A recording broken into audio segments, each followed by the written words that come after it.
In today's video, I'm going to teach you how to manage your WhatsApp backups on Google Drive. This is an essential skill if you find yourself running low on storage space or if you just want to have more control over your data. Maybe you've been getting notifications about running out of space or you're simply doing some digital housekeeping. Whatever the case may be, I'll guide you through it seamlessly, step by step. First, let's get started by opening up your preferred web browser. Once you've done that, head over to drive.google.com. This is your gateway to accessing all your Google Drive files, so get comfortable navigating this page. After you're logged in, take a look at the left-hand menu where you'll find various options such as My Drive, Shared with Me, and so forth. Right there, you'll see an option labeled Storage. Go ahead and click on it.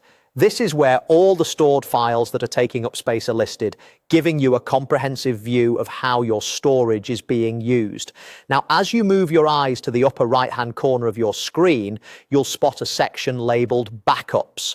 Clicking on this will take you to where your device and app backups are held, including WhatsApp. Think of it as a dedicated space for all those bits of data you've saved over time. If you're someone who changes devices often, this will be very familiar territory. After you click on Backups, you'll be presented with a list of various backups available. Scroll through to find the one labeled WhatsApp Backup. Now, this is the moment where identifying the right file is crucial, especially if you have multiple backups listed. So take a little time to ensure you're targeting the right one. Once you've located your WhatsApp backup, you'll notice 3 dots or an ellipsis right next to it. It kind of serves as a drop-down menu to reveal additional options. This might seem pretty standard if you spend a lot of time on Google platforms. Go ahead and click on these dots. You'll be presented with 2 simple choices: turn off backup or delete backup.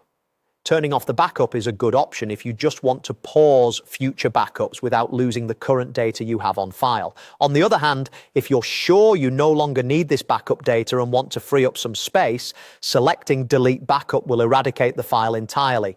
Choose the option that best suits your needs. And there you have it. You've successfully navigated handling your WhatsApp backups on Google Drive. It's a straightforward process, but knowing how to manage these little aspects of your digital life can go a long way in keeping things running smoothly. Feel free to come back to this video anytime you need a refresher. Thanks for watching, and don't forget to like and subscribe for more helpful tips and tutorials.